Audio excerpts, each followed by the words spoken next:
تمہارا کھیل ختم ہو چکا ہے رضیہ۔ تم نے میری بیوی کو مجھ سے دور رکھ کر جو دولت کمائی ہے، آج اس کا حساب دینا ہوگا۔ ایک گرجدار آواز نے سناٹا توڑا۔ میں خوف سے لرزتے ہوئے کھڑی تھی۔ میرا نام عالیہ ہے۔ ہم 2 بہن بھائی تھے۔ میری پیدائش کے 1 مہینے بعد ہی میرے ابا ایک خوفناک ایکسیڈنٹ میں چل بسے تھے۔ مجھے آج بھی یاد ہے جب میری ماں مجھے بتاتی تھی کہ ابا میرے لیے کھلونے لانے شہر گئے تھے اور واپسی پر ان کی بس کھائی میں گر گئی تھی۔ میرا بھائی طارق مجھ سے عمر میں 10 سال بڑا تھا۔ 10 سال کی طویل دعاؤں اور منتوں کے بعد میں اپنے ماں باپ کے گھر پیدا ہوئی تھی، اور ماں باپ کے ساتھ ساتھ بھائی کی بھی انتہائی لاڈلی تھی۔ میں نہیں جانتی تھی کہ زندگی کے آنے والے دکھ میرے یہ سارے لاڈ پیار ہمیشہ کے لیے ختم کر دیں گے۔ جب ابا کا سایہ سر سے اٹھا تو طارق بھائی نے کم عمری میں ہی گھر کی باہری ذمہ داری اپنے نازک کندھوں پر اٹھا لی۔ وہ صبح اسکول جاتے اور دوپہر کو واپس آتے ہی سیدھا بازار میں کریانے کی دکان پر کام کرنے چلے جاتے۔ میری ماں مجھے سینے سے لگا کر روتی رہتی اور بھائی کی محنت دیکھ کر تڑپتی تھی۔ طارق بیٹا، تو بھی بہت چھوٹا ہے۔ یہ مزدوری اور بوجھ اٹھانا تیرے بس کی بات نہیں ہے۔ تو اپنی پڑھائی پر دھیان دے۔ ماں نے روتے ہوئے بھائی کے ماتھے سے پسینہ صاف کرتے ہوئے کہا تھا۔ ماں، تم فکر مت کرو۔ میں اپنی عالیہ اور تمہیں کبھی بھوکا نہیں سونے دوں گا۔ میں بڑا ہو گیا ہوں۔ اب بھائی نے مسکراتے ہوئے دلاسا دیا اور مجھے گود میں اٹھا کر پیار کیا۔ ان کی آنکھوں میں میرے لیے بے پناہ محبت تھی۔ میں ان کے چوڑے کندھے پر سر رکھ کر دنیا کا سب سے محفوظ انسان محسوس کرتی تھی۔ وقت گزرتا رہا اور ہم شدید غریبی اور مشکلوں کے باوجود ایک دوسرے کے ساتھ بہت خوش تھے۔ بھائی نے محنت مزدوری کر کے مجھے کبھی کسی چیز کی کمی نہیں ہونے دی۔ میں 8 سال کی تھی جب میری ماں بھی شدید بیمار پڑ گئی۔ ان کو تیز بخار اور کھانسی رہنے لگی تھی۔ گاؤں کے حکیموں کی دوائیوں نے کوئی اثر نہیں کیا، اور چند دن کی اذیت ناک تکلیف کے بعد وہ ظالم دنیا سے چلی گئی۔ میں تو اس وقت یہ بھی نہیں جانتی تھی کہ ماں باپ جہاں گئے ہیں وہاں سے کبھی واپس نہیں آئیں گے۔ میں ماں کی میت کے پاس بیٹھ کر انہیں اٹھنے کا کہتی رہی۔ ماں کی وفات کے بعد میری دنیا بالکل اندھیر ہو گئی۔ گھر میں ہر طرف موت جیسی اداسی چھا گئی۔ طارق بھائی نے مجھے گلے لگایا اور زاروں قطار ہوئے۔ ان کے آنسو میری قمیض بھگو رہے تھے۔ عالیہ، تم پریشان مت ہونا میری گڑیا۔ میں تمہارا باپ بھی ہوں اور ماں بھی۔ میں تمہیں کبھی رونے نہیں دوں گا۔ میں ہمیشہ تمہارے پاس رہوں گا۔ بھائی نے میرے آنسو صاف کرتے ہوئے لرزتی اور ٹوٹی ہوئی آواز میں کہا تھا۔ ماں کی وفات کے کچھ عرصے بعد ہی میری تائی نے ہمارے گھر آنا جانا بڑھا دیا۔ وہ طارق بھائی کو اکثر سمجھاتی اور ان کے کان بھرتی۔ طارق بیٹا، گھر میں کوئی عورت ہونی چاہیے جو عالیہ کو سنبھالے۔ تم سارا دن کام پر ہوتے ہو۔ یہ بچی اکیلی رل جائے گی۔ اسے ایک ماں کی ضرورت ہے۔ تائی نے ہمدردی کا ڈرامہ رچاتے ہوئے انتہائی شاطرانہ انداز میں کہا۔ بھائی خاموشی سے سنتے رہے اور آخرکار میری تنہائی اور میری پرورش کی خاطر انہوں نے کم عمری میں ہی شادی کے لیے حامی بھر لے۔ تائی نے موقع غنیمت جان کر فوراً اپنی بھانجی رضیہ کا رشتہ پکا کر دیا۔ رضیہ بھابھی جب سرخ جوڑے میں دلہن بن کر ہمارے گھر آئیں تو میں بہت خوش تھی۔ مجھے لگا جیسے میری دعائیں قبول ہو گئی ہیں اور مجھے میری ماں واپس مل گئی ہے۔ میں ان کے ارد گرد تتلی کی طرح گھومتی رہتی اور ان کے چھوٹے موٹے کاموں میں مدد کرنے کی کوشش کرتی۔ بھابھی کا رویہ شروع میں تو میرے ساتھ بہت اچھا تھا۔ وہ مجھے اپنے ہاتھوں سے نوالے بنا کر کھانا دیتی اور میرے الجھے ہوئے بال محبت سے سنوارتی۔ اس کی سب سے بڑی وجہ یہ تھی کہ طارق بھائی گھر پر موجود ہوتے تھے۔ طارق بھائی کی نظروں میں اپنی اچھائی اور ممتا ثابت کرنے کے لیے بھابھی مجھے ہر وقت سینے سے لگا کر رکھتی۔ طارق، تم عالیہ کی فکر بالکل مت کیا کرو۔ یہ میری نند نہیں بلکہ میری اپنی سگی بیٹی ہے۔ میں اس پر آنچ نہیں آنے دوں گی۔ بھابھی اکثر طارق بھائی کے سامنے مجھے چومتے ہوئے کہتی۔ بھائی یہ سن کر بہت خوش ہوتے۔ ان کے چہرے پر ایک گہرا اطمینان نظر آتا۔ پھر گھر کے بڑھتے ہوئے اخراجات اور میرے اچھے مستقبل کی خاطر بھائی نے مزید کمانے کی غرض سے باہر ملک جانے کا فیصلہ کیا۔ ویزا اور ٹکٹ کے لیے انہوں نے گاؤں کے چودھری سے قرض لیا۔ بھائی کے جانے کا دن میرے لیے بہت بھاری اور تکلیف دہ تھا۔ وہ اپنا سامان باندھ رہے تھے اور میں ان کی ٹانگوں سے لپٹی زاروں قطار رو رہی تھی۔ مجھے انجانا سا خوف لاحق تھا۔ میری عالیہ کا خیال رکھنا، اسے کبھی ماں یا باپ کی کمی محسوس نہ ہونے دینا۔ میں صرف اس کی اور تمہارے اچھے مستقبل کے لیے پردیس کی خاک چھاننے جا رہا ہوں۔ اس بچے کو کبھی رونے مت دینا۔ بھائی نے اپنا سامان اٹھاتے ہوئے بھابھی کی طرف دیکھ کر گڑ گڑاتے ہوئے التجا کی۔ ارے تم کیسی باتیں کر رہے ہو؟ تم پاگل ہو گئے ہو کیا؟ میں نے کہا نا یہ میری بیٹی ہے، تم بس جلدی سے جاؤ اور خوب پیسے کما کر لاؤ تاکہ ہم شہر میں ایک بڑا گھر لے سکیں اور عالیہ کو اچھے اسکول میں پڑھا سکیں۔ بھابھی نے مسکراتے ہوئے نہایت میٹھے اور تسلی بخش لہجے میں جواب دیا۔ بھائی مجھے روتا اور بلکتا ہوا چھوڑ کر چلے گئے۔ پردیس کی سخت گرمی میں کام کر کے بھائی فون پر میرا حال احوال باقاعدگی سے پوچھتے۔ جب بھی ان کا فون آتا بھابھی فوراً مسکراتے ہوئے ریسیور میرے کان سے لگا دیتی۔ میری گڑیا کیسی ہے؟ بھابھی تمہیں تنگ تو نہیں کرتی؟ تم نے کھانا کھایا میری جان؟ بھائی دور سمندر پار سے محبت بھری آواز میں پوچھتے۔ نہیں بھائی، بھابھی بہت اچھی ہیں، مجھے بہت پیار کرتی ہیں اور مجھے روز انڈا پراٹھا دیتی ہیں۔ آپ جلدی واپس آ جائیں، مجھے آپ کی بہت یاد آتی ہے۔ میں معصومیت سے ان کے سکھائے ہوئے الفاظ دہراتی۔ اس دوران بھائی نے ایک دو دفعہ گھر کا چکر بھی لگایا اور میرے لیے بہت سے خوبصورت کھلونے، رنگ برنگے کپڑے اور چاکلیٹس لے کر آئے۔ میری زندگی بہت سکون سے گزر رہی تھی۔ مجھے لگتا تھا کہ میری خوشیاں کبھی ختم نہیں ہوں گی اور میرا بھائی ہمیشہ میرے سر پر سلامت رہے گا۔ لیکن پھر ایک منحوس دن ایک ایسا خوفناک طوفان آیا جس نے میری ہنستی کھیلتی دنیا کو جلا کر رکھ دیا۔ ایک گرم دوپہر بھابھی کے فون پر کال آئی۔ میں پاس ہی بیٹھی اپنی کتاب پڑھ رہی تھی۔ بھابھی نے فون سنا اور ان کے ہاتھ سے ریسیور زور سے زمین پر گر گیا۔ ان کا چہرہ بالکل سفید پڑ گیا اور آنکھیں پھٹی کی پھٹی رہ گئی۔ کیا ہوا بھابھی؟ کون تھا فون پر؟ آپ ایسے کیوں دیکھ رہی ہیں؟ میں نے گھبراتے ہوئے ان کے قریب جا کر ان کا بازو ہلا کر پوچھا۔ تیرا بھائی طارق کام کرتے ہوئے 3-4 منزلہ عمارت سے نیچے گر گیا ہے۔ وہ مر گیا ہے عالیہ، اس کی جان نکل گئی ہے۔ اب میرا کیا بنے گا؟ میں تو لٹ گئی، برباد ہو گئی۔ بھابھی نے دھاڑے مار کر رونا شروع کر دیا اور اپنے بال اور کپڑے نوچنے لگی۔ میں یہ الفاظ سن کر پتھر کی مورت بن گئی۔ میرے کانوں میں سائیں سائیں ہونے لگی اور مجھے لگا جیسے کسی نے میرا دل مٹھی میں لے کر مسل دیا ہو۔ میرا بھائی، میرا باپ، میری ماں اور میرا واحد سہارا مجھے اس بھری اور ظالم دنیا میں بالکل تنہا کر گیا تھا۔ گھر میں صف ماتم بچھ گئی۔ گاؤں کے رشتہ داروں اور محلے والوں کا ہجوم لگ گیا۔ جب بھائی کی لاش لکڑی کے تابوت میں گھر آئی تو میں نے ان کا خون آلود چہرہ دیکھا۔ میں ایک کونے میں بیٹھی روتی رہی اور ان کا نام پکارتی رہی، لیکن اب مجھے چپ کروانے اور گلی لگانے والا کوئی طارق بھائی موجود نہیں تھا۔ میری آنکھوں سے آنسو سیلاب کی طرح بہہ رہے تھے اور رکنے کا نام نہیں لے رہے تھے۔ بھائی کے دفن ہونے کے کچھ دن بعد ہی بھابھی نے اپنا سلوک یکسر اور مکمل طور پر بدل دیا۔ ان کے چہرے سے وہ ہمدردی اور پیار کا جھوٹا نقاب اتر گیا جو انہوں نے طارق بھائی کے سامنے پہن رکھا تھا۔ ایک صبح میں سو کر اٹھی اور کچن میں جا کر بھابھی سے ناشتہ مانگا۔ بھابھی، مجھے بہت بھوک لگی ہے، رات کو بھی کچھ نہیں کھایا تھا، مجھے ناشتہ دے دیں۔ میں نے معصومیت سے اپنے خالی پیٹ پر ہاتھ رکھتے ہوئے کہا۔ بھابھی نے چولہے سے گرم روٹی پکانے والا چمٹا اٹھا کر پوری طاقت سے میرے بازو پر دے مارا۔ میں شدید درد سے چیخ اٹھی اور تڑپ کر زمین پر گر گئی۔ ناشتہ دوں تجھے؟ تیرے باپ کا نوکر لگا ہے یہاں جو تجھے بستر پر نوابوں کی طرح ناشتہ ملے گا؟ جا کر سارا گھر صاف کر اور جھاڑو پوچھا لگا۔ اس کے بعد جو رات کی سوکھی روٹی بچی ہے وہ کھا لینا۔ مفتی روٹیاں توڑنے اور عیش کرنے کا وقت ختم ہو گیا ہے۔ اب کام کرے گی تو تبھی روٹی ملے گی تجھے۔ بھابھی نے غصے سے چلاتے ہوئے میری طرف خونخوار نظروں سے دیکھا۔ میں روتی ہوئی اپنا جلتا ہوا بازو پکڑ کر کچن سے باہر آ گئی۔ اس دن کے بعد سے مجھے کسی کٹ پتلے کی طرح نچایا جانے لگا۔ بھابھی اپنی مرضی سے مجھ سے ہر چھوٹا بڑا کام کرواتی تھی۔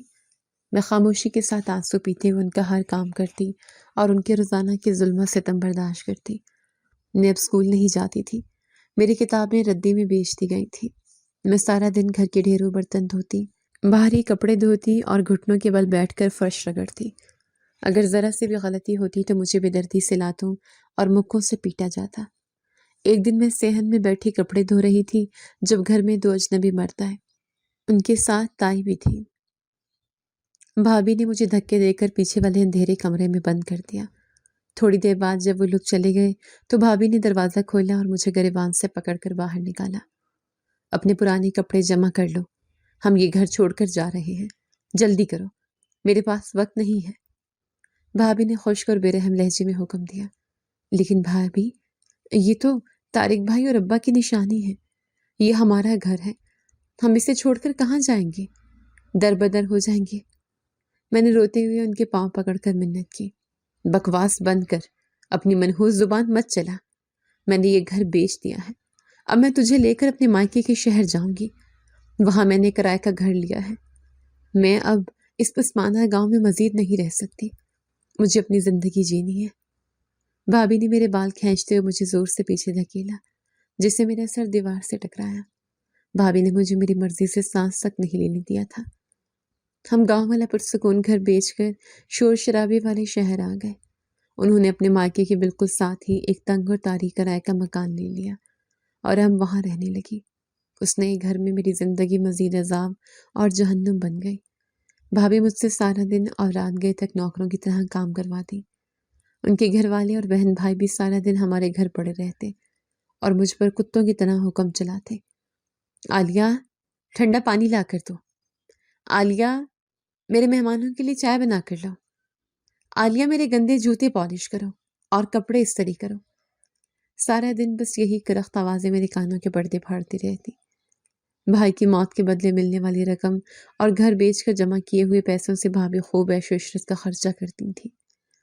وہ اپنے اور اپنے گھر والوں کے لیے بازار سے نئے نئے قیمتی کپڑے، جوتے اور زیورات لاتی، لیکن مجھے کبھی ایک سستا سا سوٹ تک نہ دلوایا۔ میں پرانے اور کئی جگہوں سے پھٹے ہوئے کپڑے پہن کر سارا دن ان کی خدمت کرتی۔ سردیوں میں میرے پاس پہننے کے لیے ایک گرم جرسی تک نہیں ہوتی تھی اور میں سردی سے کانپتی رہتی۔ رات کو جب کھانے کا وقت ہوتا تو میرا دل خوف سے دھڑکنے لگتا۔ اگر میں کبھی پیٹ بھر کر کھانے کی کوشش کرتی تو بھابھی مجھے مار پیٹ کرنا شروع کر دیتی۔ کتنا ٹھوسے گی تو، جانوروں کی طرح کھاتی ہے، سارا راشن تو اکیلی ختم کر دیتی ہے، تجھے پالنا میرے لیے عذاب اور نقصان کا سودا بن گیا ہے۔ بھابھی نوالا میرے منہ سے چھینتے ہوئے تانا دیتی اور مجھے پانی پی کر بھوکا سونے پر مجبور کرتی۔ میں دن بدن انتہائی کمزور اور پیلی پڑتی جا رہی تھی۔ میری ہڈیاں گوشت باہر نکل آئی تھیں اور چہرے کی رونق ہمیشہ کے لیے ختم ہو چکی تھی۔ ایسے کٹھن حالات میں مجھے اپنی ماں حد سے زیادہ یاد آئی اور بھائی کی کمی شدت سے محسوس ہوئی۔ میں راتوں کو اٹھ کر اندھیرے میں سسکیاں لے کر روتی اور اللہ کے آگے ہاتھ جوڑ کر دعا کرتی کہ مجھے جلد موت آ جائے۔ وہ بھائی جو مجھے انتہائی لاڈ پیار اور ناز نخرے سے رکھتا تھا، آج اسی کی ظالم بیوی کے ظلم و ستم کا نشانہ بن رہی تھی، اور اس بڑی دنیا میں کوئی میری فریاد سننے والا نہیں تھا۔ دن یوں ہی قیامت کی طرح اذیت میں گزر رہے تھے۔ ایک دن بھابھی صبح سویرے میرے سر پر آ کھڑی ہوئی اور مجھے زور سے جھنجھوڑ کر اور ٹھوکر مار کر جگایا۔ اٹھ جا منحوس لڑکی، جلدی سے یہ پرانا سوٹ بدل اور میرے ساتھ چل، میں نے تیرا کام ایک جگہ پکا کر دیا ہے، کب تک تو میرے ٹکڑوں پر مفت میں پلتی رہے گی؟ اب تو خود لوگوں کے گھروں میں کمائے گی اور مجھے لا کر دے گی۔ بھابھی نے سختی سے میرا بازو پکڑ کر مجھے بستر سے زمین پر گرایا۔ میں ڈرتے ڈرتے بنا کچھ کھائے ان کے ساتھ چل پڑی۔ مجھے سمجھ نہیں آ رہا تھا کہ وہ مجھے کام کے لیے کہاں لے جا رہی ہیں۔ ہم چلتے چلتے شہر کے پوش علاقے میں ایک بہت بڑے اور شاندار بنگلے کے سامنے رکے۔ اس گھر کی اونچی دیواریں اور بڑا سا کالے رنگ کا لوہے کا گیٹ دیکھ کر ہی مجھے اپنی اوقات پر رونا اور خوف آنے لگا۔ اندر گئے تو ایک امیر سی عورت قیمتی مخملی صوفے پر بیٹھی چائے پی رہی تھی۔ اس کا نام بیگم نواز تھا۔ یہ ہے وہ لڑکی جس کا میں آپ سے کل ذکر کر رہی تھی۔ یہ آپ کے گھر کا سارا کام بخوبی کر دے گی، صفائی ستھرائی سے لے کر کپڑے اور برتن دھونے تک۔ بس آپ اس کی تنخواہ ہر مہینے کے یکم کو سیدھا میرے ہاتھ میں دیا کریں گے۔ اس کے ہاتھ میں 1 روپیہ نہیں دینا، ورنہ یہ خراب ہو جائے گی۔ بھابھی نے بیگم نواز سے بات کرتے ہوئے میری طرف انتہائی حقارت سے اشارہ کیا۔ بیگم نواز نے چائے کا کپ شیشے کی میز پر رکھا اور مجھے اوپر سے نیچے تک تنقیدی اور چبھتی ہوئی نظروں سے دیکھا۔ لگتی تو بہت کمزور اور ہڈیوں کا ڈھانچہ ہے، کیا یہ سارا کام کر لے گی؟ میرے گھر کا کام بہت زیادہ ہوتا ہے، مہمان آتے رہتے ہیں، مجھے کامچور اور سست لڑکیاں بالکل پسند نہیں ہیں۔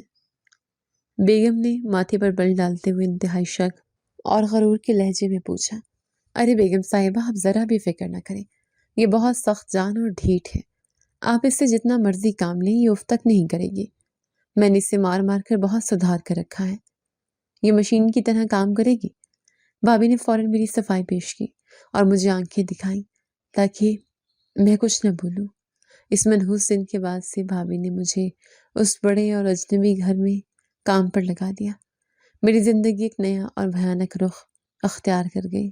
میں صبح سویرے منہ اندھیرے اٹھ کر بھابھی کے گھر کا سارا کام کرتی، ان کے اور ان کے رشتہ داروں کے لیے ناشتہ بناتی اور پھر لمبا سفر پیدل چل کر بیگم نواز کے گھر چلی جاتی۔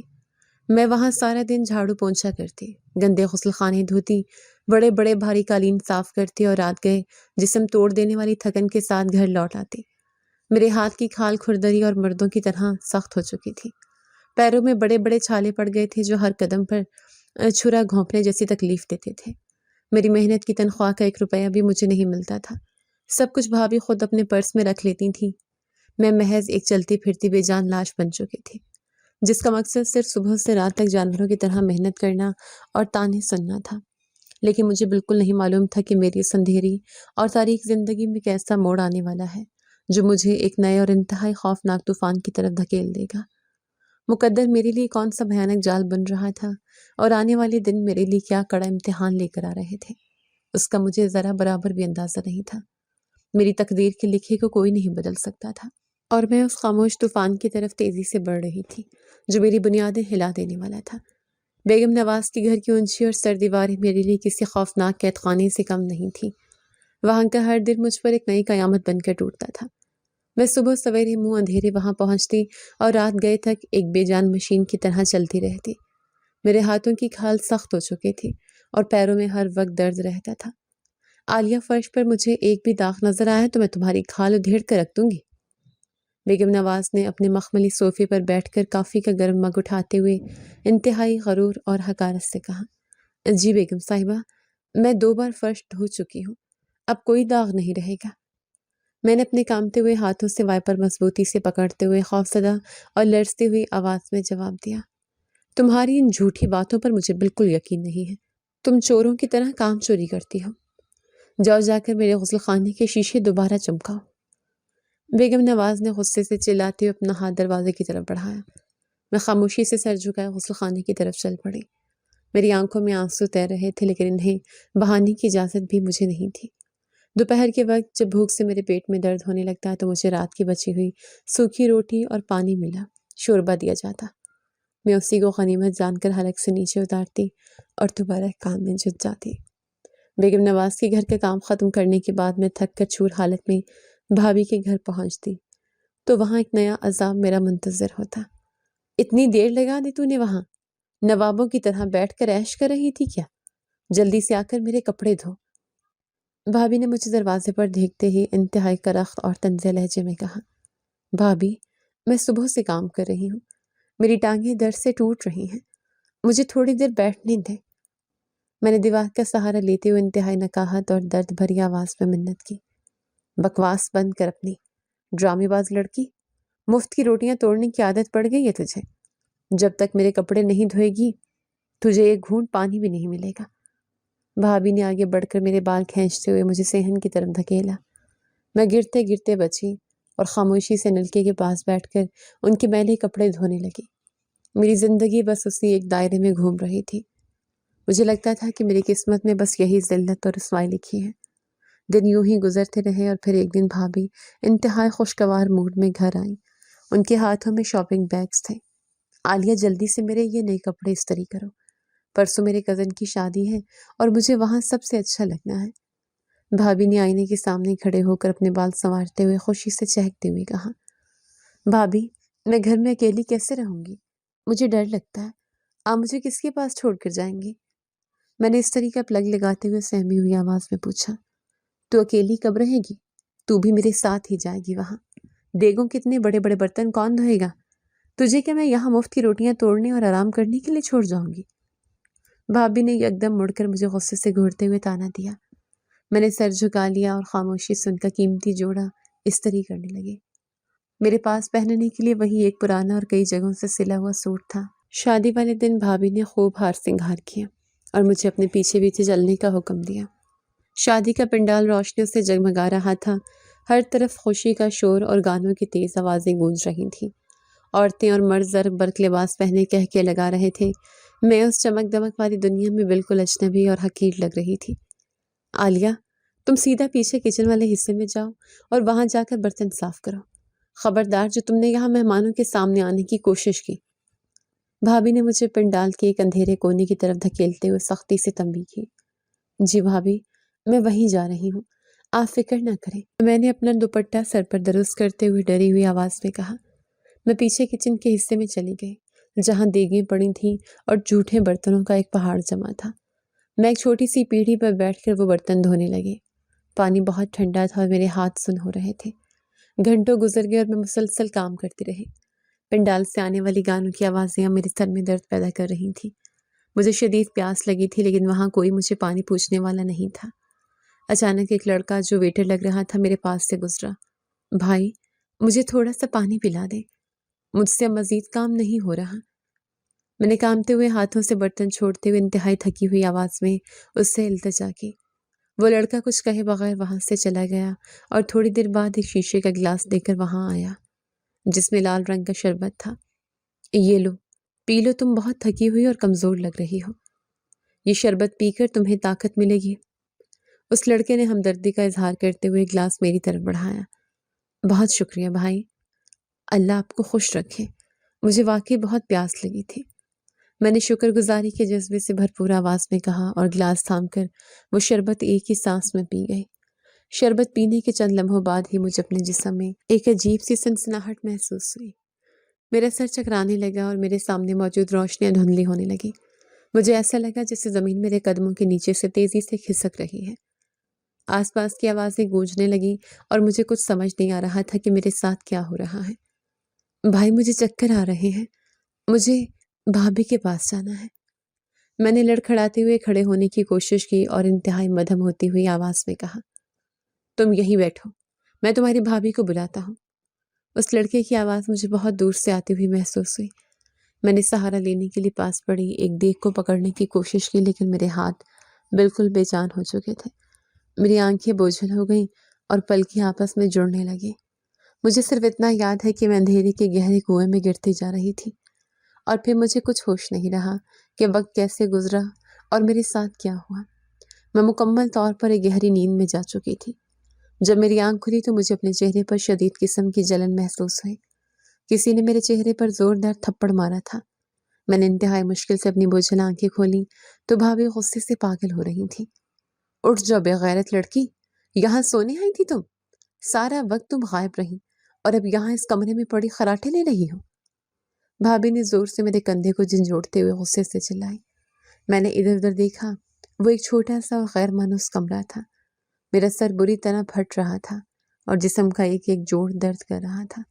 مجھے ایسا لگ رہا تھا جیسے کسی نے مجھے مار مار کر ادموا کر دیا ہو۔ بھابھی، مجھے کچھ یاد نہیں، میں اس کمرے میں کیسے پہنچی؟ میری طبیعت بہت خراب ہو رہی ہے، میرا سر گھوم رہا ہے۔ میں نے اپنے سر کو دونوں ہاتھوں سے پکڑتے ہوئے انتہائی نکاہت، کمزوری اور روتی ہوئی آواز میں جواب دیا، تمہارے تو بہانے ہی ختم نہیں ہوتے۔ کام سے بچنے کے لیے تم نے نیند کا بہانہ بنا لیا اور یہاں آ کر چھپ گئے۔ اٹھو جلدی سے، ہمیں واپس گھر جانا ہے، صبح ہو چکی ہے۔ بھابھی نے میرا بازو پکڑ کر مجھے بے دردی سے بستر سے نیچے کھینچا۔ میں لڑکھڑاتی ہوئی کھڑی ہوئی، میرے قدم زمین پر نہیں ٹک رہے تھے۔ مجھے کچھ سمجھ نہیں آ رہا تھا کہ میں اس کمرے میں کیسے آئی اور رات بھر مجھ پر کیا گزری، لیکن بھابھی کے خوف سے میں نے مزید کچھ پوچھنے کی ہمت نہیں کی۔ ہم واپس گھر آ گئے لیکن اس دن کے بعد سے میری طبیعت میں ایک عجیب اور خوفناک سی تبدیلی آ گئی۔ میں روزانہ بیگم نواز کے گھر کام کرنے جاتی لیکن میرا جسم جیسے میرا ساتھ مکمل طور پر چھوڑ چکا تھا۔ مجھے ہر وقت شدید تھکاوٹ محسوس ہوتی اور کام کرتے ہوئے میرا سانس پھولنے لگتا۔ عالیہ، تم آج کل بہت سست ہو گئی ہو، ایک جھاڑو لگانے میں تم نے 2 گھنٹے لگا دیے ہیں۔ اگر تم نے کام ٹھیک سے نہیں کرنا تو میں تمہاری بھابھی کو بلا کر تمہاری شکایت لگاتی ہوں۔ بیگم نواز نے غصے سے مجھے گھورتے ہوئے انتہائی سخت لہجے میں وارننگ دی۔ بیگم صاحبہ، مجھے معاف کر دیں، میری طبیعت کچھ ٹھیک نہیں ہے، مجھے چکر آتے ہیں اور الٹیاں محسوس ہوتی ہیں۔ میں نے دیوار کا سہارا لیتے ہوئے انتہائی مجبوری اور بے بسی کے عالم میں کہا، مجھے تمہاری ان بیماریوں سے کوئی ہمدردی نہیں ہے، مجھے میرا گھر چمکتا ہوا چاہیے ورنہ میں 1 روپیہ نہیں دوں گی۔ بیگم نواز نے بے رحمی سے اپنا فیصلہ سنا دیا۔ میں روتی ہوئی دوبارہ فرش رگڑنے لگی لیکن میرے اندر طاقت بالکل ختم ہو چکی تھی۔ گھر واپس آ کر جب میں نے بھابھی سے اپنی خراب طبیعت کا ذکر کیا تو انہوں نے میری بات سننے کی بجائے مجھ پر مزید ظلم شروع کر دیا۔ بھابھی مجھ سے اب کام نہیں ہوتا، میرے پیٹ میں عجیب سا درد رہتا ہے اور مجھے ہر وقت کیا آتی ہے مجھے کسی ڈاکٹر کے پاس لے چلیں۔ میں نے روتے ہوئے ان کے پاؤں پکڑ کر التجا کی۔ ڈاکٹر کے پاس لے جاؤں تجھے؟ تیرے باپ نے پیسے چھوڑے ہیں جو میں تیری بیماریوں پر اڑاؤں؟ یہ سب تیری کام چوری کے بہانے ہیں۔ تو جان بوجھ کر الٹیاں کرتی ہے تاکہ تجھے کام نہ کرنا پڑے۔ چپ کر کے جا اور جا کر رات کا کھانا بنا۔ بھابھی نے مجھے زور سے لات مارتے ہوئے انتہائی صفاقی سے جواب دیا۔ میرے آنسو خشک ہو چکے تھے۔ میں نے اپنی قسمت کو روتے ہوئے کچن کا رخ کیا، لیکن چولہے کی بو مجھ سے برداشت نہیں ہوئی اور میں نے کچن کے دروازے پر ہی الٹی کر دی۔ میری حالت دن بدن بگڑتی جا رہی تھی اور یہ کوئی عام بیماری نہیں لگ رہی تھی۔ میرا دماغ چکراتا رہتا اور مجھے سمجھ نہیں آ رہا تھا کہ میرے جسم کے ساتھ کیا ہو رہا ہے۔ بیگم نواز کے گھر کا کام میرے لیے ایک پہاڑ بن چکا تھا۔ میں جھاڑو لگاتے ہوئے کئی بار چکرا کر گرنے لگتی، لیکن بیگم نواز کی ڈانٹ مجھے دوبارہ کھڑا ہونے پر مجبور کر دیتی۔ میری آنکھوں کے سامنے اندھیرا چھا جاتا اور پیٹ میں ایک عجیب سی کھچاؤ محسوس ہوتا۔ تمہیں کیا لگتا ہے میرے گھر کو تم نے ہسپتال سمجھ رکھا ہے جو ہر وقت منہ لٹکائے پھرتی ہو؟ بیگم نواز نے غصے سے رسالہ شیشے کے میز پر پٹکتے ہوئے مجھے گھورا۔ بیگم صاحبہ، مجھ سے سیدھا کھڑا نہیں ہوا جا رہا، میرا سر چکرا رہا ہے اور مجھے ہر چیز گھومتی ہوئی محسوس ہو رہی ہے۔ میں نے دیوار کا سہارا لیتے ہوئے انتہائی نکاہت اور کامتی آواز میں جواب دیا۔ یہ تمہارے کام چوری کے بہانے ہیں، میرے سامنے نہیں چلیں گے یہ۔ اگر تم نے یہ کالینات صاف نہ کیا تو میں تمہاری تنخواہ کاٹ کر تمہاری بھابھی کے ہاتھ میں دوں گی۔ بیگم نواز نے انتہائی صفاقی سے مجھے دھمکی دی اور اپنے کمرے کی طرف چلی گئی۔ میں نے آنسو پیتے ہوئے دوبارہ قالین رگڑنا شروع کر دیا، لیکن میرے اندر بالکل طاقت نہیں تھی۔ اچانک میرے معدے میں شدید ابکائی اٹھی اور میں بھاگ کر غسل خانے کی طرف گئی۔ وہاں جا کر میں نے کیا کر دی۔ میرا پورا وجود کانپ رہا تھا اور مجھے سمجھ نہیں آ رہا تھا کہ یہ کون سا بخار یا بیماری ہے جو ختم ہونے کا نام ہی نہیں لے رہی۔ کام ختم کر کے میں جب گھر پہنچی تو بھابھی صحن میں چرپائی پر بیٹھی امرود کھا رہی تھی۔ آ گئی تو نوابزادی، اتنا وقت لگاتی ہے تو ایک گھر کے کام میں؟ جلدی سے جا اور کچن میں جا کر آٹا گوندھ۔ بھابھی نے مجھے دیکھتے ہی اپنا مخصوص طنزیہ اور کرخت لہجہ اپنایا۔ بھابھی، میری طبیعت بہت زیادہ خراب ہے، مجھ سے کچن میں کھڑا نہیں ہوا جائے گا، مجھے کچھ دیر چرپائی پر لیٹنے دیں۔ میں نے اپنے پیٹ کو دونوں ہاتھوں سے دباتے ہوئے تکلیف دہ آواز میں منت کی۔ تیری طبیعت کو کیا آگ لگی ہے؟ جوان جہان لڑکی ہے اور ہر وقت بڑھیا کی طرح ہائے ہائے کرتی رہتی ہے۔ جا کر چپ چاپ آٹا گوندھ، ورنہ آج رات تجھے بھوکا سلاؤں گی۔ بھابھی نے غصے سے امرود کی بھانک زمین پر پھینکتے ہوئے مجھے ڈانٹا۔ میں خاموشی سے کچن میں چلے گئی۔ آٹا گوندتے ہوئے میری آنکھوں سے آنسو پرات میں گر رہے تھے۔ مجھے اپنی ماں اور طارق بھائی بہت یاد آ رہے تھے۔ ان کی کمی مجھے اندر سے کھا رہی تھی۔ رات کو میں نے فیصلہ کیا کہ میں اس طرح گھٹ گھٹ کر نہیں مروں گی، مجھے خود ہی کچھ کرنا ہوگا۔ اگلے دن بیگم نواز کے گھر سے واپسی پر میں سیدھا گھر جانے کے بجائے محلے کی ایک چھوٹی سی ڈسپینسری چلی گئی جہاں ایک لیڈی ڈاکٹر بیٹھتی تھی۔ میں نے اپنی جمع کی ہوئی چند رزقاری مٹھی میں دبا رکھی تھی جو میں نے بیگم نواز کے گھر سے ملنے والی چھوٹی موٹی بخشش سے بچائی تھی۔ ڈاکٹر صاحبہ، میری طبیعت بہت خراب رہتی ہے، مجھے ہر وقت چکر آتے ہیں، الٹیاں ہوتی ہیں اور کچھ بھی کھانے کو دل نہیں کرتا۔ میں نے ڈاکٹر کے سامنے کرسی پر بیٹھتے اپنی ساری علامات بتائیں۔ تمہاری عمر کیا ہے اور شادی کو کتنا عرصہ ہوا ہے؟ لیڈی ڈاکٹر نے میرے پیلے چہرے کو غور سے دیکھتے ہوئے اپنا چشمہ درست کر کے پوچھا۔ میری عمر ابھی 18 سال ہے اور میری شادی نہیں ہوئی، میں کنواری ہوں۔ میں نے حیرت سے ڈاکٹر کی طرف دیکھتے ہوئے جلدی سے جواب دیا۔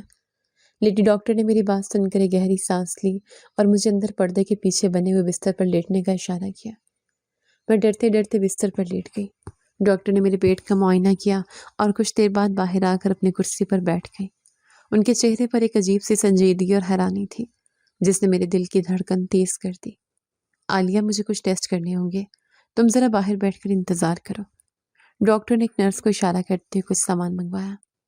میرا دل زور زور سے دھڑک رہا تھا۔ مجھے لگ رہا تھا کہ شاید مجھے کوئی لا علاج بیماری ہو گئی ہے، کینسر یا کوئی اور جان لیوا مرض۔ آدھے گھنٹے بعد ڈاکٹر نے مجھے دوبارہ اندر بلایا۔ ان کے ہاتھ میں ایک چھوٹی سی سفید پرچی تھی۔ وہ مجھے بڑی عجیب اور چبھتی ہوئی نظروں سے دیکھ رہی تھی۔ ڈاکٹر صاحبہ، کیا ہوا ہے مجھے؟ کوئی خطرناک بیماری تو نہیں ہے؟ آپ مجھے سچ سچ بتا دیں، میں ہر تکلیف برداشت کرنے کے لیے تیار ہوں۔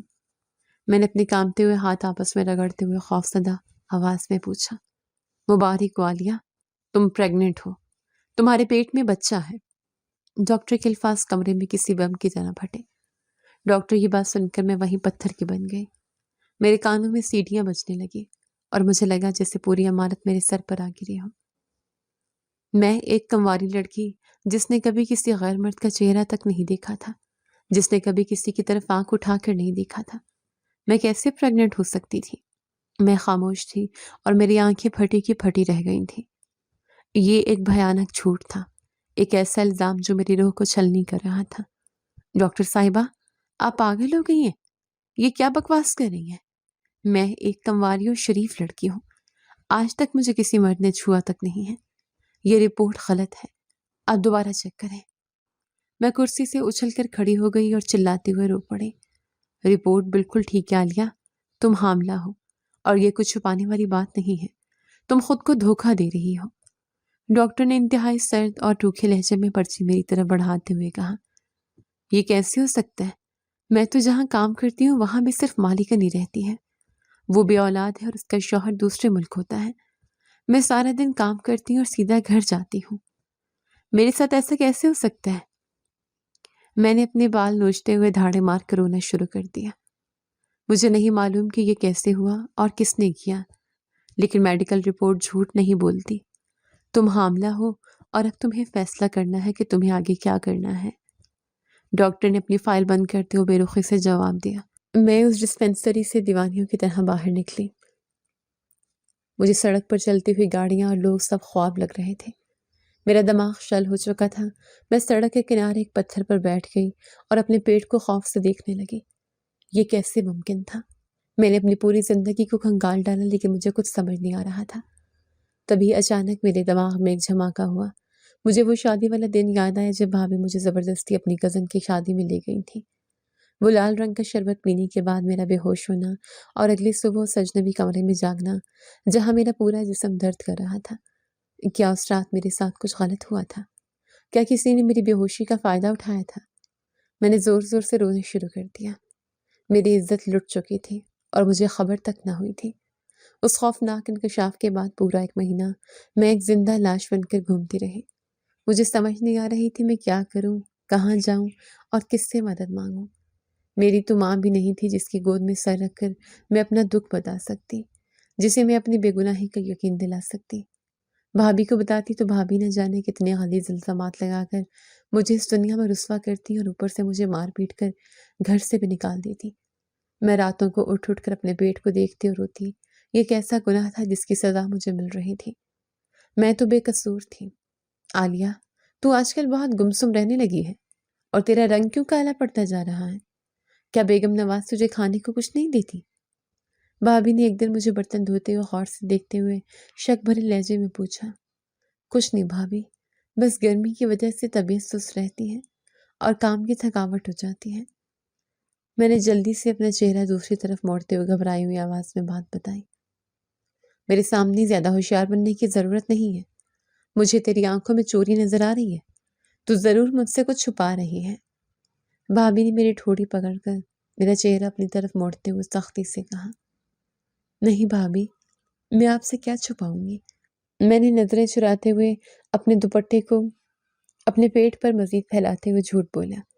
یہ داغ میرے ماتھے پر لگ چکا تھا اور میں اس داغ کے ساتھ زندہ نہیں رہ سکتی تھی۔ اس اذیت کے ساتھ کب تک جیتی آخر؟ مجھے کسی نہ کسی حتمی فیصلے پر تو پہنچنا تھا۔ میں نے خودکشی کرنے کا سوچا لیکن مجھے جہنم کے عذاب سے ڈر لگتا تھا۔ پھر میں نے فیصلہ کیا کہ میں اس ناجائز گناہ کو اپنے اندر ختم کر دوں گی۔ مجھے اس بچے کو گرانا ہوگا اس سے پہلے کہ بھابھی کو پتہ چلے اور وہ مجھے قتل کر دے۔ میں نے چپکے پیسے جمع کرنا شروع کر دیے۔ بیگم نواز جو ہفتے بعد مجھے تھوڑے بہت بخشش کے طور پر پیسے دیتی تھیں، میں انہیں بھابھی سے چھپا کر اپنے جوتوں کے اندر چھپا لیتی۔ پورا 1 مہینہ لگا کر میں نے کچھ رقم جمع کر لی تھی تاکہ میں کسی سستے ہسپتال سے ابارشن کروا سکوں۔ آج میں نے فیصلہ کر لیا تھا کہ میں یہ گناہ مزید اپنے ساتھ لے کر نہیں گھوموں گی۔ مجھے جلد از جلد اس ناجائز نشانی کو ختم کرنا تھا۔ صبح سویرے میں نے بھابھی سے جھوٹ بولا کہ مجھے بیگم نواز نے آج جلدی بلایا ہے۔ میں نے اپنے پرانے جوتے پہنے جن میں نے پیسے چھپائے تھے اور گھر سے نکل پڑی۔ میرا دل خوف سے کانپ رہا تھا۔ سڑک پر چلتے ہوئے مجھے لگ رہا تھا کہ ہر شخص مجھے دیکھ رہا ہے اور میرے پیٹ میں چھپے راز کو جانتا ہے۔ میں تیز تیز قدم اٹھاتی ہوئی شہر کے ایک پرانے اور سستے ہسپتال کی طرف چل پڑی۔ یہ وہ ہسپتال تھا جہاں غریب لوگ آتے تھے۔ میں نے ایک بڑا سا چادر نما دوپٹہ اوڑھ رکھا تھا تاکہ کوئی مجھے پہچان نہ سکے۔ میری منزل سامنے تھی اور مجھے بس اس عمارت کے اندر جا کر اس عذاب سے ہمیشہ کے لیے چھٹکارا پانا تھا۔ میں کانپتے قدموں کے ساتھ اس بوسیدہ اور پرانے ہسپتال کی بڑے لوہے کے گیٹ پر پہنچی۔ میرا دل سینے سے نکلنے کو بےتاب تھا اور پسینے سے میرے ہاتھ گیلے ہو رہے تھے۔ میں نے اندر جانے کے لیے ایک بھاری قدم آگے بڑھایا ہی تھا کہ اچانک میرا فون زور سے بج اٹھا۔ یہ وہ بالکل چھوٹا سا سستے بٹنوں والا فون تھا جو بھابھی نے مجھے صرف اس لیے لے کر دیا تھا اکثر انہیں گھر میں کوئی ارجنٹ کام پڑ جاتا تو وہ مجھے فون کر کے بیگم نواز کے گھر سے واپس بلا لیتی تھی۔ میں نے جلدی سے کانپتے ہاتھوں سے فون اپنی قمیض کی جیب سے نکالا اور اسے اپنے کان کو لگایا۔ کال ایک انجانے نمبر سے تھی۔ سکرین پر کوئی نام نہیں آ رہا تھا۔ میں فون کان سے لگا کر بالکل خاموش رہی اور دوسری طرف سے آواز کا انتظار کرنے لگی۔ میرا سانس گلے میں اٹکا ہوا تھا۔ عالیہ، پریشان مت ہو، تمہارے پیٹ میں میرا بچہ پل رہا ہے، بس خیریت سے یہ بچہ پیدا کر دو، بدلے میں پاکستان آ کر تمہیں 5 کروڑ روپے دوں گا۔ اگلی طرف سے ایک اجنبی شخص کی بھاری اور روبدار آواز ابھری۔ انجان آدمی کی یہ سنسنی خیز کال اور اس کے منہ سے اپنا نام سن کر میں وہیں زمین پر ایک کٹے ہوئے درخت کی طرح ڈھیر ہو گئی۔ میرا سر بری طرح چکرا گیا اور فون میرے ہاتھ سے چھوٹ کر مٹی میں گر پڑا۔ یہ میرے ساتھ کیا ہو رہا تھا؟ وہ کون شخص تھا جس نے میری عزت لوٹ لی اور اب مجھے اتنی بڑی رقم کا لالچ دے رہا تھا؟ میں کیسے اس کا ناجائز بچہ اپنے پیٹ میں رکھوں؟ کیا ایک پیسوں کا لالچ میں آ کر میں اپنی عزت اور غیرت گنوا دوں؟ اور یہ کوئی بھی شخص تھا میرے ایک ایک عمل پر مکمل نظر رکھے ہوئے تھا۔ اسے کیسے معلوم ہوا کہ میں اس وقت ہسپتال کے گیٹ پر کھڑی ہوں؟ نہ جانے کیوں اس پر اسٹار کال کے بعد میری ہمت ہی نہ ہوئی کہ میں اندر جا کر اس ناجائز عمل کو ضائع کرواؤں۔ خوف اور بے بسی نے مجھے بری طرح جکڑ لیا تھا اور میں بوجھل قدموں کے ساتھ واپس اپنے کرائے کے گھر چلی گئی۔ وقت تیزی سے گزر رہا تھا اور میری حالت اب کسی سے چھپائے نہیں چھپ رہی تھی۔ میرا پیٹ آہستہ آہستہ نمایاں ہونے لگا تھا اور میرے چہرے پر ہر وقت ہوائیاں اڑتی رہتی تھیں۔ میں سارا دن ایک مجرم کی طرح نظریں جھکا کر چلتی۔ میں کہاں جاؤں اور کس سے مدد مانگوں؟ مجھے کچھ سمجھ نہیں آ رہی تھی۔ آخرکار وہ خوفناک دن آ گیا جب بھابھی کے سامنے میری حالت پوری طرح عیاں ہو گئی۔ انہوں نے مجھے صحن میں کپڑے دھوتے ہوئے انتہائی غور سے دیکھا اور پھر غصے سے میرا بازو پکڑ کر مجھے کھڑا کر دیا۔ یہ تیرا پیٹ کیوں بڑا ہوا ہے؟ تو نے کیا گل کھلائے میرے پیچھے، بے شرم لڑکی؟ بھابھی نے میری قمیض سختی سے کھینچتے ہوئے انتہائی غصے اور شک کی نگاہ سے میرے پیٹ کی طرف اشارہ کیا۔ بھابھی، مجھے کچھ نہیں معلوم، میں بالکل بے قصور ہوں، میرا یقین کریں۔ میں نے روتے ہوئے اپنا ہاتھ جوڑ کر ان سے رحم کی بھیک مانگی اور زمین پر بیٹھ گئی۔ بھابھی کو سب معلوم ہو چکا تھا کہ میں حاملہ ہوں۔ انہوں نے میری ایک بات نہ سنی اور مجھے بالوں سے پکڑ کر بے دردی سے زمین پر گرایا اور خوب مار پیٹ کی۔ ان کی لاتیں اور مکے میرے کمزور جسم کو توڑ رہے تھے، لیکن میں صرف رو سکتی تھی۔ بے غیرت اور بدکردار لڑکی، تو نے میرے خاندان کی ناک کٹوا دی۔ آج ہی تجھے ابھی اسی وقت ہسپتال لے کر جاؤں گی اور یہ منحوس گناہ ضائع کرواؤں گی، ورنہ لوگ مجھ پر تھوکیں گے۔ بھابھی نے ایک موٹا لکڑی کا ڈنڈا اٹھا کر میرے کندھے پر پوری طاقت سے مارتے ہوئے وحشت ناک لہجے میں چیختے ہوئے کہا۔ اسی دن بھابھی مجھے زبردستی زمین پر گھسیٹتے ہوئے ہسپتال لے جانا چاہتی تھی تاکہ یہ بچہ ضائع کروا سکے۔ انہوں نے میرا بازو سختی سے پکڑا اور گھر کے دروازے کی طرف مجھے دھکے دیے۔ میں درد سے کرا رہی تھی، لیکن ابھی ہم دروازے تک پہنچے ہی تھے کہ ایک بہت بڑی اور چمکدار کالے رنگ کی گاڑی ہمارے دروازے کے بالکل سامنے آ کر رکی۔ اس کے ٹائروں سے مٹی اڑی اور پھر اس میں سے ایک شخص نکلا جو سوٹیڈ بوٹیڈ اور انتہائی امیر کبیر لگ رہا تھا۔ بھابھی اسے دیکھ کر ہکا بکا رہ گئی۔ ان کے چہرے کا رنگ بالکل اڑ گیا اور وہ جلدی سے گھبرا کر دروازہ بند کرنے لگی، لیکن اس شخص نے مضبوطی سے دروازہ دھکیل کر پوری طاقت سے کھول دیا۔ 1 منٹ میری بات سن لیں، میں آج اپنی بیوی کو یہاں سے لے کر جاؤں گا اور کوئی مجھے نہیں روک سکتا۔ اس شخص نے بھابھی کی آنکھوں میں آنکھیں ڈال کر انتہائی تحکمانہ اور غصے بھرے لہجے میں کہا۔ میں حیرانگی اور صدمے سے اس شخص کی طرف دیکھنے لگی، کیونکہ اس شخص کو میں نے اپنی پوری زندگی میں پہلی دفعہ دیکھا تھا۔ وہ بہت وجیح اور روبدار تھا اور اس کی آنکھوں میں ایک عجیب سی چمک تھی۔ تمہارا کھیل ختم ہو چکا ہے رضیہ، تم نے میری بیوی کو مجھ سے دور رکھ کر جو دولت کمائی ہے، آج اس کا ایک ایک پیسے کا حساب دینا ہوگا۔ اس شخص نے اپنی جیب سے ایک پرانا کاغذ نکال کر لہراتے ہوئے گرجدار آواز میں کہا۔ یہ وہی آواز اور وہی سنسنی خیز لمحہ تھا جس نے میری زندگی میں بھونچال لا دیا تھا۔ جھوٹ بول رہا ہے یہ شخص۔ عالیہ، یہ کوئی دھوکے باز اور فراڈیا ہے۔ اسے دھکے مار کر باہر نکالو، یہ ہمیں لوٹنے آیا ہے۔ بھابھی نے ہکلاتے ہوئے اور اپنے ماتھے کا پسینہ پونچھتے ہوئے جھوٹا روپ جمانے کی ناکام کوشش کی۔ وہ شخص بھابھی کو نظر انداز کر کے میرے سامنے آیا اور وہ پرانا کاغذ میرے کامتے ہوئے ہاتھ میں تھما دیا۔ اس کی نظروں میں میرے لیے بے پناہ نرمی تھی۔ یہ دیکھو عالیہ، یہ ہمارا نکاح نامہ ہے۔ تمہاری ماں نے تمہارا میرے ساتھ بچپن میں نکاح کیا تھا، جب تم صرف 6-7 سال کی تھی اور میں 15 برس کا تھا۔ اس شخص نے انتہائی نرمی اور محبت سے میری طرف دیکھتے ہوئے اس بھیانک حقیقت سے پردہ اٹھایا۔ میں نے کانپتے ہاتھوں سے وہ نکاح نامہ کھول کر دیکھا جس پر میرے ننھے انگوٹھے کا نشان اور میری مرحوم ماں کے دستخط واضح طور پر موجود تھے۔ میری آنکھوں سے آنسو چھلک پڑے۔ لیکن یہ بات تمہاری بھابھی نے تم سے ہمیشہ چھپائی۔ میں تمہاری سگی خالہ کا بیٹا ولید ہوں۔ تمہاری بھابھی نہیں چاہتی تھی کہ تم ایک اچھے گھر کی بہو بنو اور ان کی مفت کی نوکرانی اور کمائی کا ذریعہ ان کے ہاتھ سے ہمیشہ کے لیے نکل جائے۔ وہ بولتا جا رہا تھا اور میرے دماغ کے بند پردے ایک ایک کر کے کھلتے جا رہے تھے۔ بہت دفعہ میں تمہارے گھر گاؤں بھی آیا اور یہاں شہر بھی آیا، لیکن تمہاری بھابھی نے مجھے تم سے ملنے نہیں دیا اور مجھے مسلسل بلیک میل کر کے مجھ سے لاکھوں روپے لیتی رہی کہ اگر میں نے پیسے نہ دیے تو وہ تمہیں کسی بوڑھے اور امیر شخص کے ہاتھ بیچ دیں گی۔ ولید نے بھابھی کی طرف سخت نفرت اور حقارت سے دیکھتے ہوئے ان کا یہ گھناؤنا راز افشا کیا۔ اس دن جب تم تیار ہو کر اس شادی میں گئی تھی تو جو تمہاری بھابھی کا کزن تھا وہ میرا بہت اچھا دوست تھا۔ ولید نے میرے قریب آتے ہوئے ایک اور انتہائی حیران کن بات بتائی جس نے میرے رونگٹے کھڑے کر دیے۔ میں بھی اس کی شادی میں آیا ہوا تھا۔ بھابھی سے نظر بچا کر میں تمہارے قریب کچن والے حصے میں گیا تھا اور اس دن وہ لال شربت والا نشہ بھی میں نے ہی تمہیں ویٹر کے ذریعے دلوایا تھا تاکہ تم بے ہوش ہو جاؤ۔ ولید نے شرمندگی سے اپنا سر جھکاتے ہوئے پوری سچائی میرے سامنے بیان کر دی۔ لیکن آپ نے میرے ساتھ ایسا ظلم اور دھوکہ کیوں کیا؟ میری رضامندی کے بغیر آپ نے ایسا کیوں کیا؟ میں نے روتے ہوئے اس کے قیمتی کوٹ کا گریبان مضبوطی سے پکڑ کر چیختے ہوئے سوال کیا۔ تمہیں کچھ معلوم نہ ہو سکے کیونکہ میں یہی چاہتا تھا کہ تم حاملہ ہو جاؤ اور میں نے سب کچھ اللہ کی قسمت پہ چھوڑا۔ ولید نے میرا ہاتھ تھامتے انتہائی جذباتی اور بھرائی ہوئی آواز میں کہا، اللہ نے میری سن لی۔ اب اس بچے کی خاطر تمہاری بھابھی کو مجبوراً تمہیں میرے ساتھ بھیجنا ہوگا اور یہ ظالم عورت تمہیں مزید قید نہیں رکھ سکتی۔ ولید نے بھابھی کی طرف مڑ کر فاتحانہ اور پرسکون انداز میں دیکھا۔ بھابھی صدمے سے بت بنی حیران اور دم بخود کھڑی تھی کہ یہ کیا کہہ رہا ہے، لیکن میرے ٹوٹے ہوئے دل کو یکدم ایک عجیب سی تسلی اور سکون ملا کہ میرا بچہ ناجائز نہیں تھا۔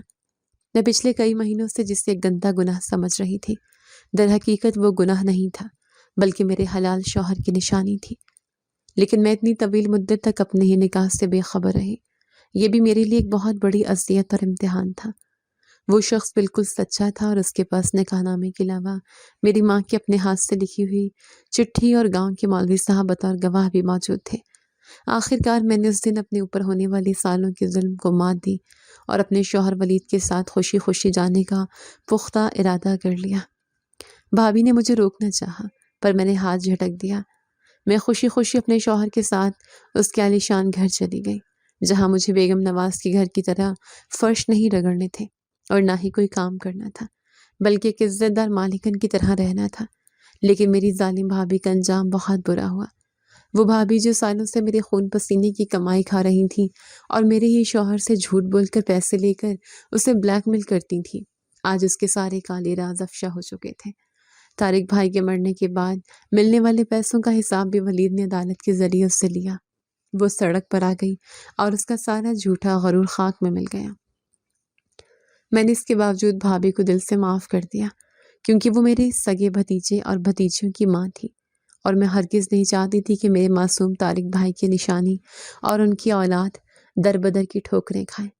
میں نے اپنے شوہر کے مشورے سے انہیں باقاعدہ ماہانہ خرچ دینا شروع کر دیا، لیکن ان کے چہرے پر موجود شرمندگی اور پچھتاوے کی کالک پھر کبھی نہیں دھلی۔ اب میں اپنے پیارے بچے اور اپنے شوہر ولید کے ساتھ ایک انتہائی ہنسی خوشی اور پرسکون زندگی گزار رہی ہوں۔ میری تاریک رات ختم ہو چکی تھی اور ایک روشن صبح میرا مقدر بن گئی تھی۔ انسان کی زندگی میں سخت مصیبتیں اور کڑی آزمائشیں ضرور آتی ہیں، لیکن جو انسان صبر کا دامن ہاتھ سے نہیں چھوڑتا اور ہر حال میں اللہ کی رضا پر راضی رہتا ہے، اسے ایک دن اس کے برداشت کا بہترین اور میٹھا صلہ ضرور ملتا ہے۔ ظالم کی رات چاہے کتنی ہی طویل اور خوفناک تاریک کیوں نہ ہو، سچائی اور انصاف کا روشن سورج بالآخر طلوع ہو کر ہی رہتا ہے۔